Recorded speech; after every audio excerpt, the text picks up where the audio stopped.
I want to welcome friends and colleagues, Ira Sharp, Director of Product Marketing Automation, and Chris Brink, Engineering Manager, to the studio today. Today, we're going to be talking about the special gift of a special mind. And each of you have a story to share that is near and dear to your hearts. But before we get started, tell us a little bit about yourselves and what you do at Phoenix Contact. Yeah, thanks, Wanda. So my name's Ira Sharp, and I'm the Director of Product Marketing, and I focus on the automation products in the U.S. market. So what that means is I have full line responsibility for all the different products. I work with the team, and the team does a great job at looking at those products, developing marketing messages, developing material, and these types of things to give to the sales team to really be able to deliver a coherent message to our customers about what we do and what we provide. Awesome. Great. Welcome, Chris. Thank you. I'm Christopher Brink. I'm an engineering manager in the automation infrastructure business unit here in the RBU. So we develop new products for the global market. Do you want me to refer you to you as Chris or Christopher? Either's fine. Okay. Yeah, Chris is fine. All right. So, yeah, because I want to make sure that we get it right for you. So today we're going to be talking about neurodiversity and the story that both of you have to share. Neurodiversity is just a way that our brains work. Some work a little bit differently than others, but like a person's fingerprints, no two brains, not even those of identical twins, are exactly the same. So you're on the product marketing side, you're on the engineering side, and sometimes, you know, we look at like left brain, right brain. Left brain tends to be more intuitive, mathematical. That engineering side, right brain tends to be more the artistic side. So before we get into your stories, what got you into marketing and what got you into engineering? What are your strengths? What do you find that as you're working and developing in these two areas you enjoy doing? Would you like to start, Chris? Yeah, sure. I've always enjoyed understanding how things work and creating new things. And so that's why product development and engineering has been an awesome fit for me personally. I also enjoy the focus on STEAM, so it's STEM, but with arts. And within product design, we get to create new concepts, new shapes, new geometries, new features. So I get a very creative focus in my work within product development. Okay. So I try to connect both sides of my brain, but I definitely get nerdy with it from time to time. So good. I'm not afraid to get nerdy with it. Okay, It's good. good way to put it. I like it. And from a product marketing perspective, how did I end up here? So I actually do have an engineering degree, and I ended up in marketing. And I think the big reason there is I also like to tinker. I like to make things work. I like to take things apart and understand the nuances about things. But the other thing is I've always enjoyed sales, and I've done sales all through high school, and I did it all through college. And then when I graduated college, it was a natural fit to kind of blend together the technical side as well as some of those sales attributes to blend these together, and found myself in marketing. Yeah. And then even in leadership now within the marketing group, which is a whole different dynamic. Awesome. Good. And it says that, you know, a lot of our strengths and developments are really created within that period of 2 years old to 6 years old, of when we really start to develop where, you know, what path we're going to be going down. And that can be sometimes looking at things a little bit differently. So you both have a story to share about your sons. Ira, let's start with you. Share your story and experience when it comes to what you have been unfolding in your personal journey. Yeah. So thank you, Wanda, and thank you for the opportunity to share the story. Yeah. So I have a couple of kids. I have 4 kids. And one of my children, Gabe, he is 12 years old, and he has been diagnosed with Tourette's. And we've had that diagnosis for a couple of years now. And it was really interesting for us because you talk about the brain developing and all these kinds of things. Well, the other thing that happens, of course, if you have kids, there's lots of things that happen, and sometimes they do things that are good and sometimes they do things that are bad, and that's just part of parenting, right? Yeah. It's part of being a kid. And when you look at what Tourette's is, it is neurodivergent. And when you really dissect what that means, is it's not a finite blood test type of thing to be defined. It is behavioral, and it takes a long time to identify it. In fact, what Tourette's is by definition, is 2 motor and 1 vocal tic for a period of 1 year. And you have those tics every day, several times a day. And they're not involuntary, and they're not caused by medication. So you hear the and. And it's important to understand that because it's a very specific diagnosis. But there's lots of other things that are out there. There's the chronic tic disorder and these kind of things, which are a little bit more general, but they're the same type of thing. Yeah.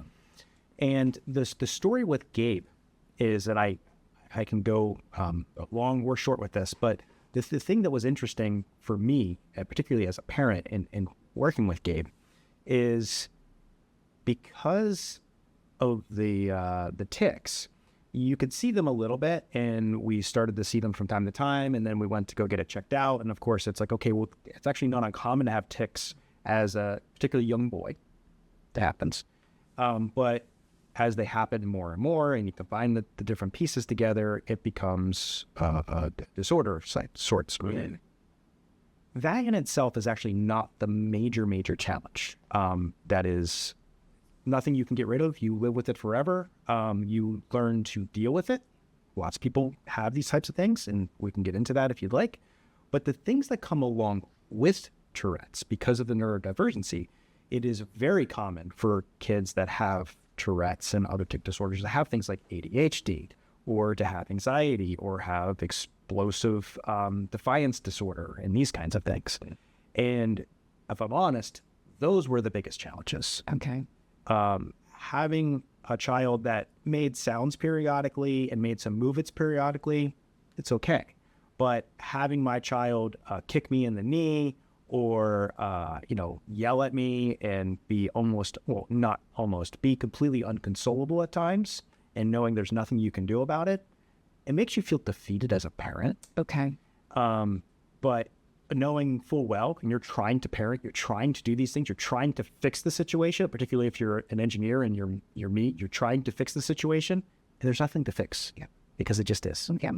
And that was one of the biggest challenges that I had to overcome, is to understand that, well, there's nothing to really fix here. It's more dealing with and understanding, and it's just something we have to deal with over time. And so with his time of having this disorder, again, we can go into some more detail as you like, but it was at least a year to figure out that he had Tourette's, and then along with that, he has anxiety, and he has this explosive disorder as well that just make life a little more challenging. But things also ebb and flow with everything there. So 1 week everything can be great. The next week, actually, it's probably more in months. 1 month everything's great. The next month is very hard. Yeah.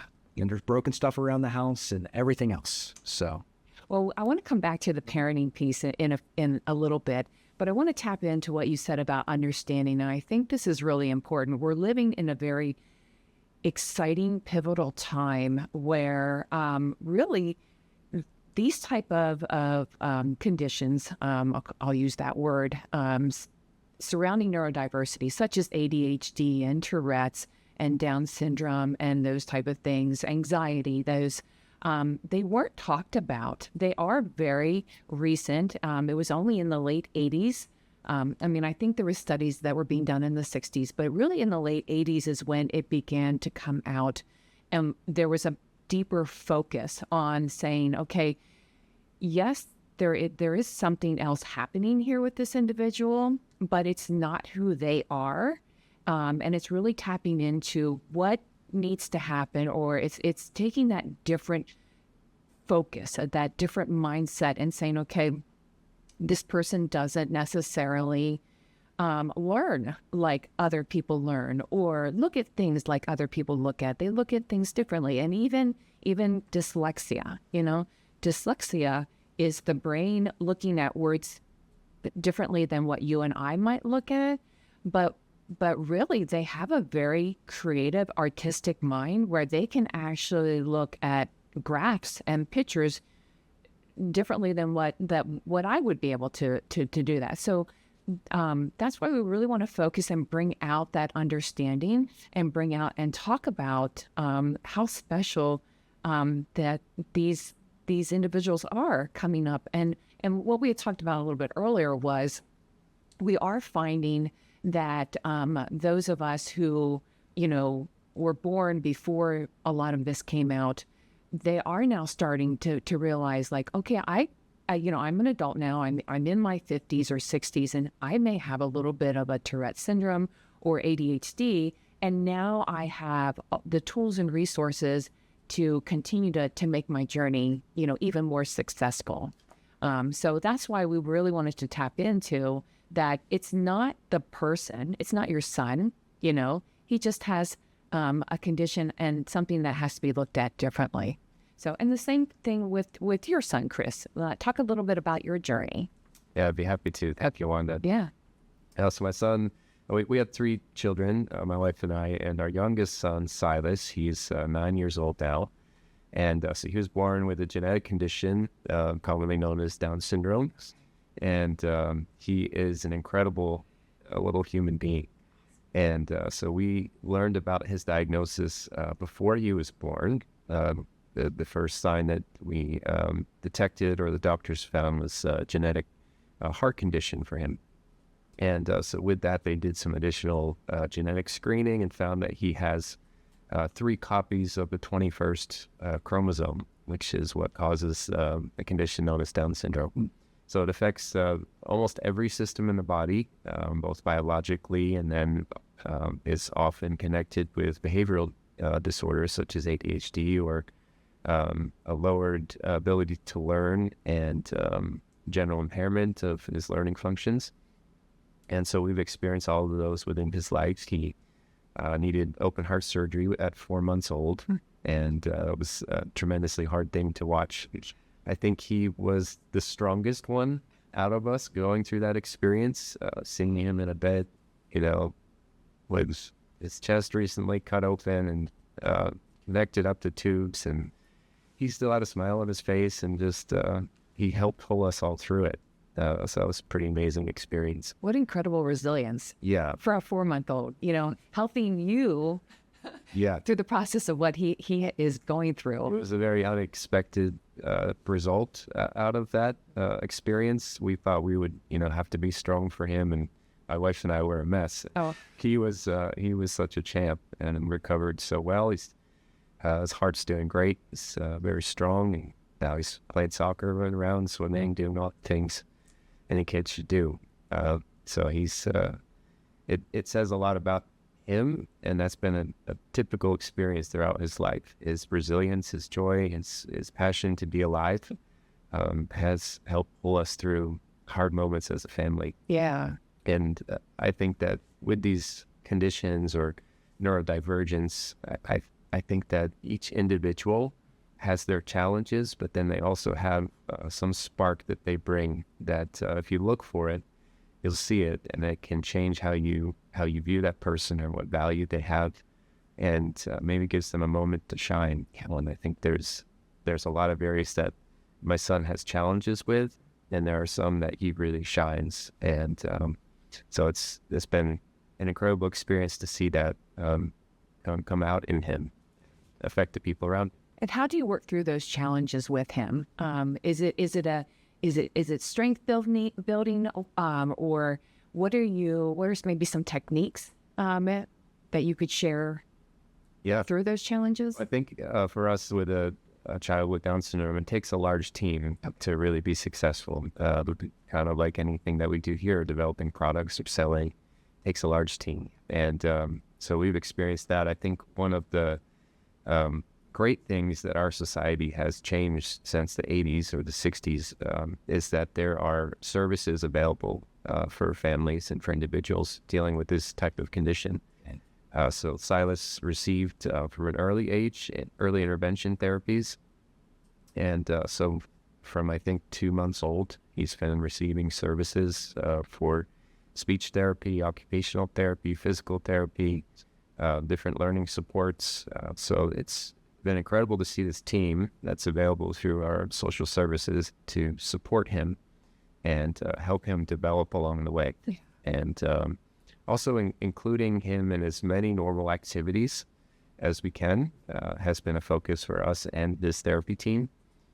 So he, participates in a normal classroom for a majority of the day, and then also participates in a special education room. At this point, he's in 3rd grade now. So just tried to expose him to as many normal things as we can, has helped him to develop and grow and push him along. That's awesome. And I love the team mentality because it is so important, especially, we're still kind of talking through COVID, which was a hard adjustment, I'm sure. And I mean, we can touch base on that as far as maybe what your sons went through when, there was no school and no interactions and things like that. But it's really important that you talk about the teams from a work perspective, from a family perspective, and that was one of the other things that Phoenix Contact looked at when we brought in Lyra Health. It wasn't just talking through an individual perspective, but providing that family support, because there are things you're going to go through together that you just need that outside support. So kudos to you for building that team. Ira, I just want to highlight, you bring to light, you talk about the Tourette's through some of your social media interactions, which is phenomenal because it's, again, bringing that to light and letting others know who maybe aren't so willing to step out and reach for a team that there is help, there is support, there are people that are going through this, and that the more that we can learn from each other, the more of an impact we can make, and we can flip the switch, where we can make this like, wow, this is, we don't have to make special fireside chats about it, but really just like, this is who this individual is, and this is great, and they have wonderful talents and abilities. But with your situation, Ira, it didn't come to light right away when he was young. To talk through that a little bit. Yeah, didn't come to light right away. And again, there are no explicit tests. I mean, it's purely just behavioral based. Yeah. is how the diagnosis is done. And like I said, I mean, it's really the pinnacle of a lot of other things. And I think this is true with a lot of neurodivergent topics, Yeah. right? There are a lot of things that are all nested together. But it was a big challenge for us. I mean, because it starts with, as parents, we all want our kids to do the right things and behave and listen and do these things. And with Gabe, with the challenges that he faced, he didn't know what he was dealing with. We couldn't talk to him about it, and he would get upset about something. And lots of kids get upset about lots of things. Lots of kids scream about everything, right? But it didn't stop. It just goes and it escalates and escalates. I mean, there was times that I had to drive to the school and get him from the back of the classroom because he had flipped over the desk, so they had to evacuate the class, right? So things would get to a very high level, very quick, and a little over the top. And so as a parent, it's hard because where did I fail as a parent? What am I doing wrong? Why can't I fix this? These kind of things. And it took a lot for me to, and it took a lot of learning from me, similar to your case. He was strong with it, right? He didn't even know he was doing these things half the time. It was, he explained it as like a glitch. Like if you're playing a video game and you have lag in a video game and you glitch and you end up somewhere else and you don't know how you got there, that's kind of how he was. Yeah. Like stop, turn around, look around. It's like, oh, what happened? You had no idea that he did all this stuff. He is not a bad kid. He is one of the most compassionate individuals that I know on sport teams and things like this. He was the one that's rooting for everybody else. But then there's this other side that just kind of happens. And so as a parent going through that, seeing all this, it was hard. Yeah. Maybe something that's always stuck with me, and it was is an organization, PATSA, which is a Pennsylvania Tourette Association. It's the local chapter here. I think somebody there said this, that not just this, but neurodivergency in general it's truly a disability. Okay. And Like if my kid had a broken leg or was in a wheelchair, would I yell at them because they couldn't go up the steps? No, I wouldn't, because you can physically see that they have a challenge and they cannot make that happen. However, I think with brain topics, because you can't visually see it all the time, we jump over that and we don't necessarily recognize that there is a problem there. And that was a problem that personally I had for a long time is parenting that and trying to go through that. So, that was just some of the early stages of trying to discover and understand where things were. Yeah. Yeah. How is Gabe, or how was Gabe after you realized, like, okay, this is a condition, this is Tourette's, and what were some of the things that you were able to maybe put in place to shift that mindset where you weren't getting so upset as a parent, and maybe beginning to help him in the processing of what he was going through? Yeah. So once we've identified what a problem is, we got him therapy, and that helped out a lot. And it helped him. And then we got educated my wife got very educated, and I tried to get as educated as I possibly could. She's probably way more qualified to talk on this topic than I am. But so that helped a lot because we had more of an understanding. And I think with that understanding, it helped the family dynamic a lot because I have 4 kids. Yeah. And when he's doing all these things and he gets done with these issues, understanding that we can't really punish him for that because he didn't know that he was doing it. Well, that looks very odd in the eyes of a 7-year-old that's in the same room because he's like, wait a minute, I can do all those things too. No, you can't. It creates a tough parenting environment as well.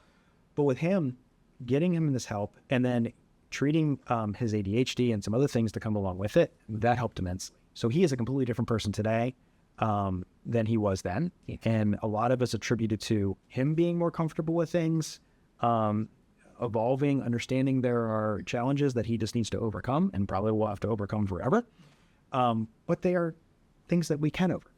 And you can shift how you do things, and then just being calmer in situations and trying to recognize that there's a problem before there's a problem is a big part of, at least with that diagnosis. Yeah. And there's a lot of learning things that come along with it as well. A lot of learning disability, and he has dysgraphia and these kind of things. Again, more just challenges to take on. Yeah. But I do believe that with this topic in general, because some of these children have to try and learn coping skills to just function, they excel in different areas that maybe others that don't have to try as hard don't, right? So it gives you these coping skills and personality traits that maybe other people don't. Yeah, and that's where we you have a really good point there, and that's really where we have to tap into not looking at their disability, but looking at their abilities. And I love how you both said how compassionate and loving they are, and coming through, getting that, seeing that through what they're actually going through with their challenges is like, here's this individual who just is so compassionate, cheering for their team and things like that. Same thing with your son. What are some early on challenges, or maybe some things that you're still seeing today working through? Yeah, we have 2 other children that are neurotypical, that are older, and over the past 9 years, there's been several times my wife and I look at each other, we're like, we've done this before, right? But this feels different. This is harder. And so there have been a lot of challenges along the way, both physically and behaviorally. It's been difficult for our son to learn boundaries of what is safe.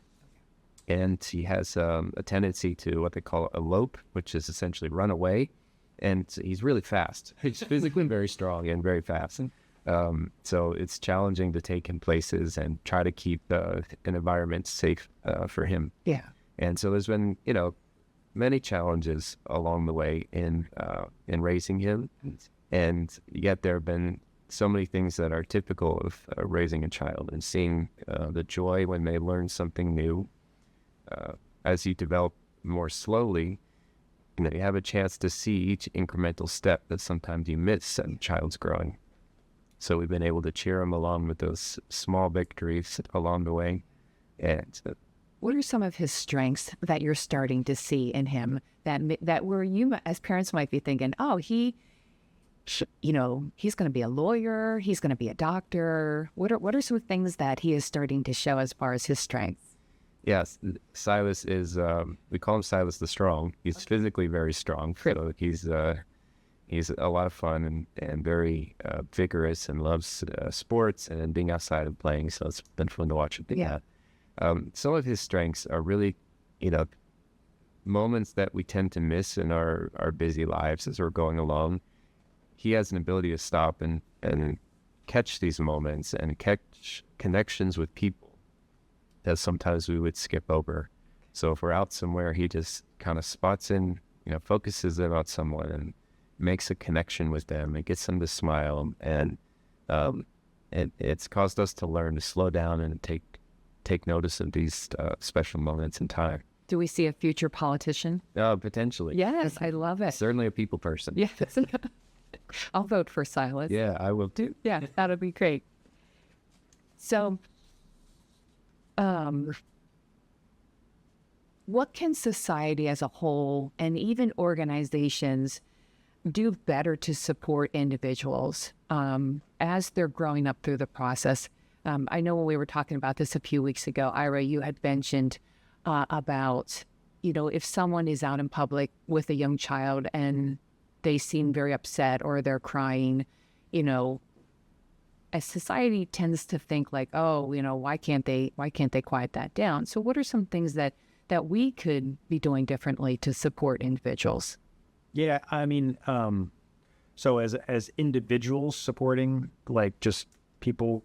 Yeah. So I can tell you that I have a completely different appreciation for if a child or somebody is acting out in public. Well, if I'm honest, before really understanding Gabe, I would have thought one way. And now, at least there's a pause to think, okay, well, maybe there's something more there. And I think just maybe being a little bit more understanding about situations, and maybe there are things that are outside of that parent's control or that kid's control at that moment in time that are causing those things to happen.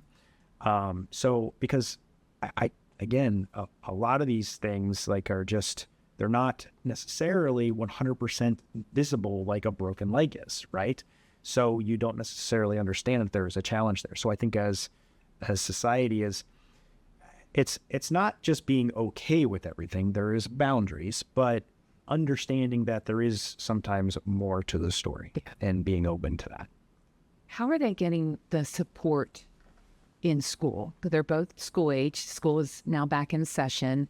What does that look like from a classmates, schools, teachers? Yeah, so I think the school system that we're involved with, we're in Lower Dauphin, and the group there has been fantastic working with our son. He's able to receive all of his services at school. So they have therapists on site there that pull him out for individual time to work with him, as well as focusing on trying to include him in as many normal activities as he can. So he's able to attend his typical classroom with his peers, and then he does get pulled out at times for other therapies or a different special education room. So I really appreciate that focus in including him with his peers as much as possible, because that, challenges him and forces him to fit in and learn the social skills of being on the playground with other kids and figuring that out. So I really appreciate that about the school district that we're in there. And so he receives a lot of great services. Wonderful. Yeah, that's so good to hear. Yeah. I am curious, was the school system really aware of that condition and kind of prepared for it, or did you have to do education there? I would say I feel fortunate that the school district was quite prepared for individuals with his typical challenges, and kind of split up specialties at different elementary schools within the district. And so there's a group where he's bused to a different school than what we typically would go to, but they have a good focus on the type of developmental challenges that he has. And I understand that is not the case for every district. So it may take some advocation and education from parents and different advocates to get the services that are needed. But I think we're in a fortunate situation where he's able to get what he needs, and the team there is educated in the type of challenges like he needs. Good. Yeah. Good. That's so good to hear. Mhm. Yeah. Would you say the same?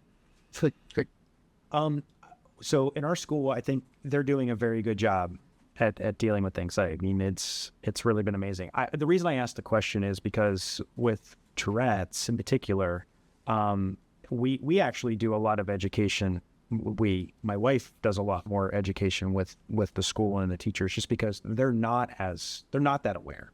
And when I say she does it, it's more providing resources and providing information. And then PATSA, the organization, does a lot of advocacy. And I am blessed to be in the school district that I am, that they are very accommodating. It's a larger school district. There's a lot of resources, so they're willing and able to do it. But being part of the community surrounding this, which there's a men's community, you know, if you look out, you know, probably all these things, I'm sure it's the same with you. Not all schools are like that. I mean, you hear some stories that it's very tough. Probably like you're saying, like your school district has good resources and things, but I'm sure you've heard stories of others that maybe don't.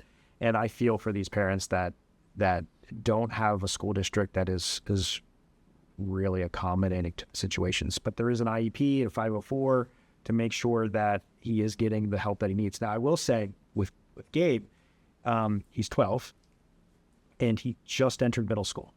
So that changed a lot of dynamics. So in elementary school, being pulled out to go to a special room to get help with education was okay. In middle school, he doesn't want to be singled out as much. So it's him trying to find who he's going to be and what it is, and trying to balance what is. The interesting thing is, I know we're only a few weeks in to school. I don't know when this is going to air, but we're only a few weeks into school.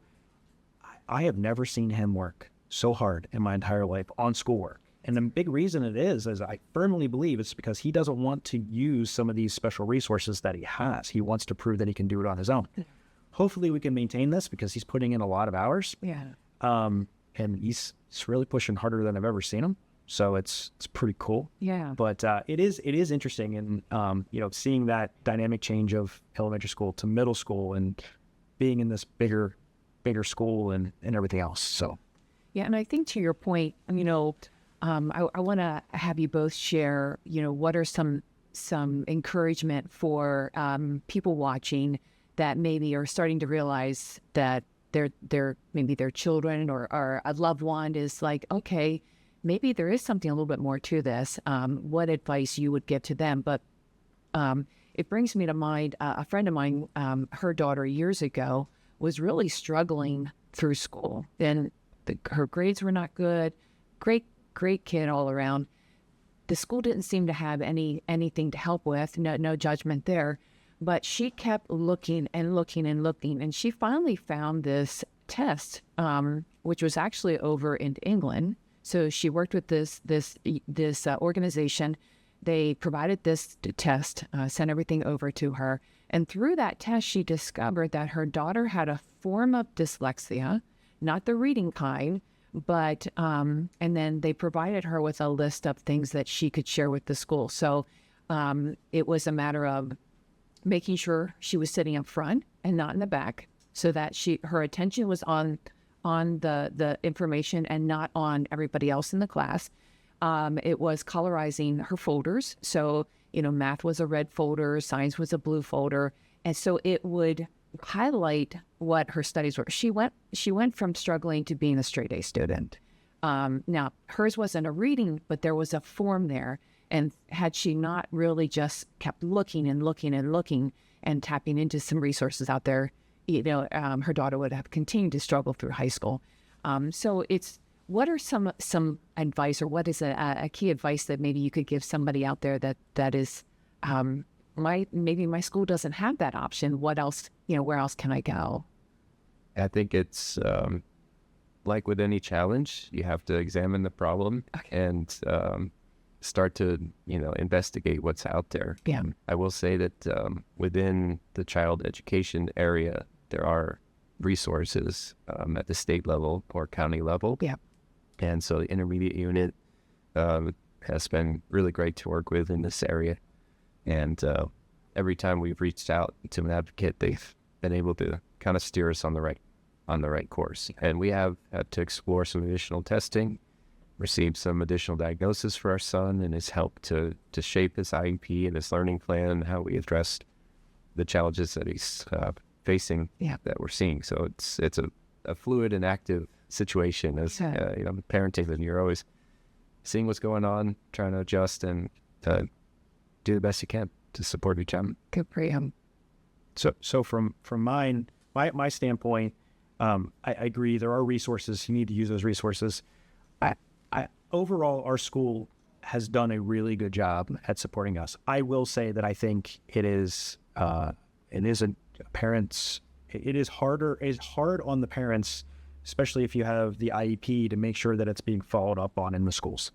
And even in our own school, which I think has great resources, are they actually following it? Are they meeting those needs and following through? So, as an example, dysgraphia is something my son has, and it's a challenge of really writing and putting pen to paper on things. He can see it in his mind, but even though when he goes to write it out, it's usually bigger, it's maybe not in the right order. He's getting better at it. But for him to write a couple of sentences as an essay is a monumental challenge, not because he can't write the essay, but because he can't write within the space provided.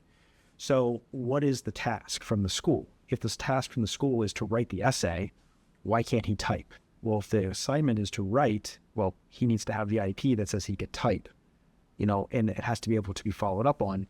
And they do a good job, but I will say that it is sometimes you have to make sure you're watching it, because we've definitely gotten plenty of things of like, well, hey, this is what the assignment is. And we spoke earlier about how things can quickly escalate. And if he knows in the evening he has to write a page worth of stuff, and he has to write a page worth of stuff, and he hasn't been given the option to type it, that's a whole different situation than if he has to type it.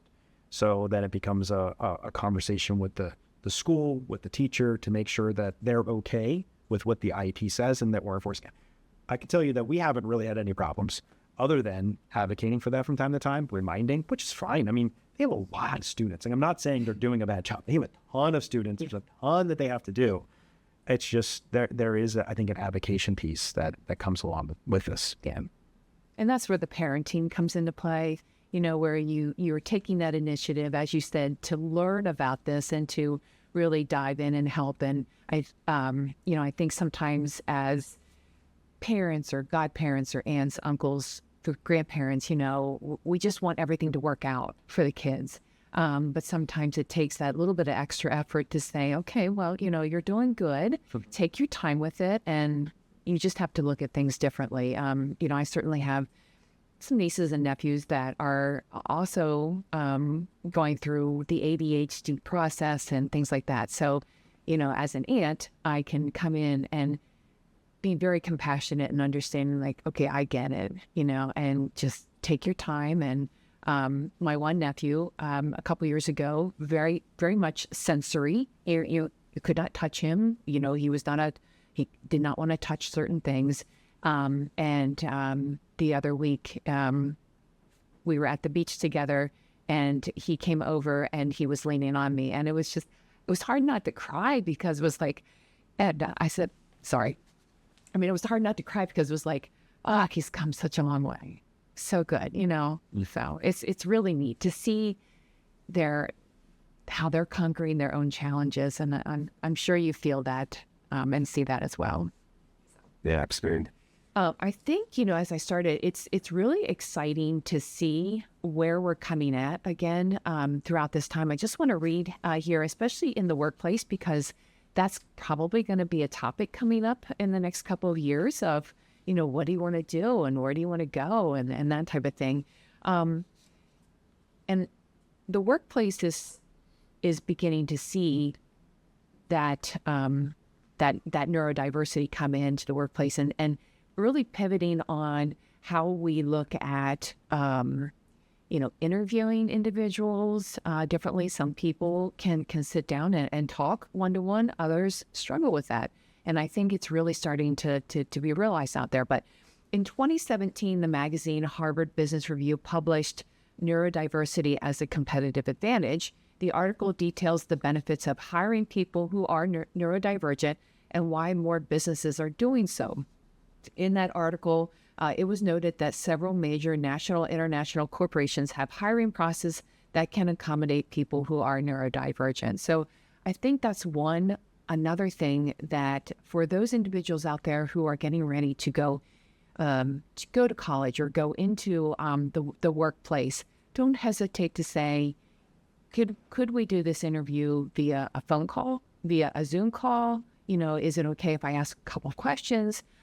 Because we really have to tap into those hidden resources and abilities and strengths that those individuals have, because they have so much to offer to our world, especially in today's world with the upcoming AI, artificial intelligence, and all the different things that are coming out there. So it's exciting to see the different ways that it is starting to be embraced, and that's why we want to make sure that we really highlight this.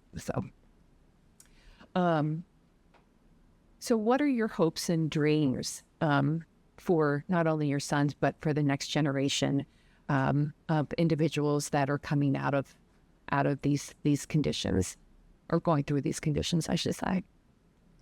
Yeah, I think we've come a long way as a society.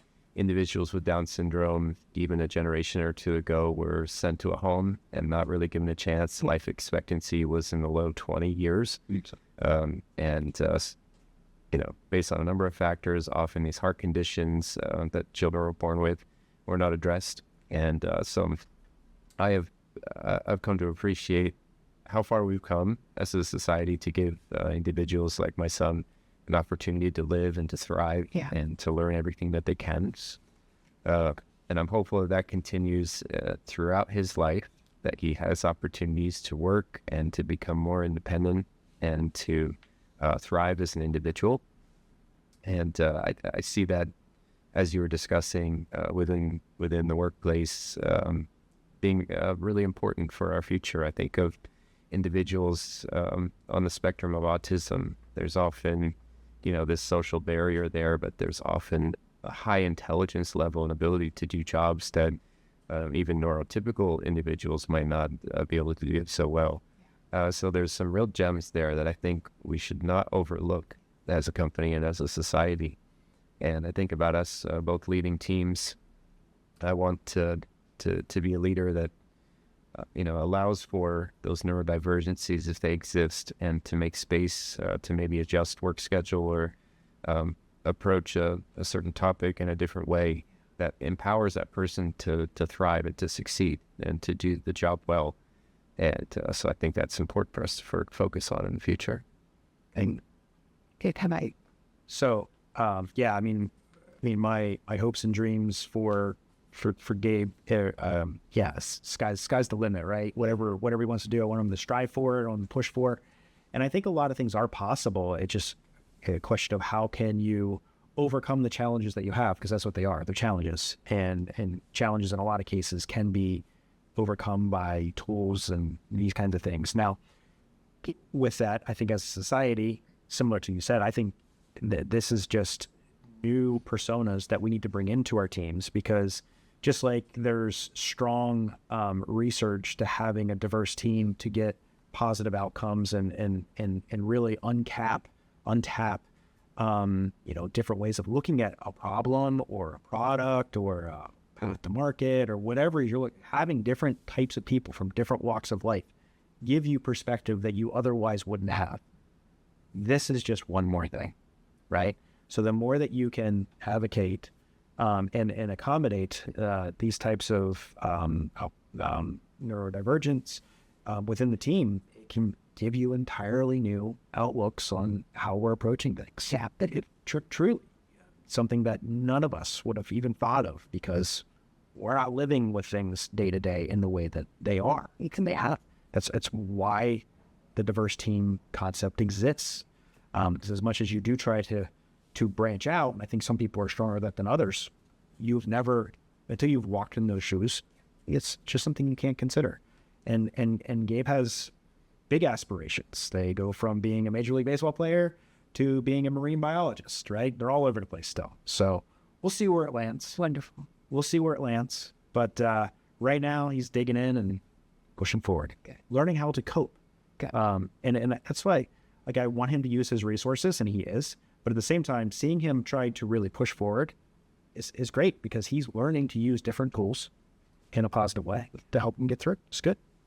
Yeah, and that's so commendable. And I think a lot of us, as we've gotten into our adult age, we really need to look back and really tap into the curiosity side of each of our brains. And going back to when, we were little kids and we asked why about everything. And that's one of the things that at Phoenix Contact, we've started the Voices of Curiosity, really tapping into the why.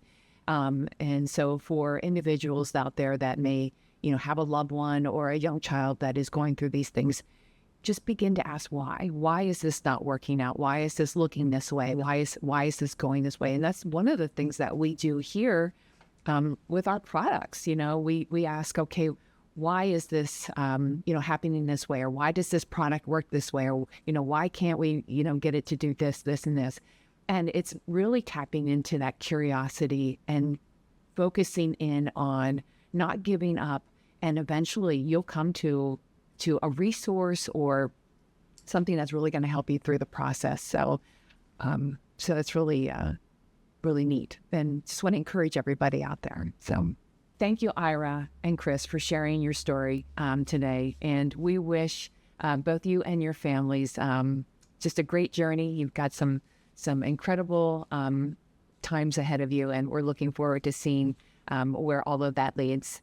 It is time that we recognize the many strengths and talents that come from individuals who think and perceive the world differently. By celebrating their strengths and unique abilities, we can empower them to achieve their potential. Together, there is no limit to the change that we can make. Thank you.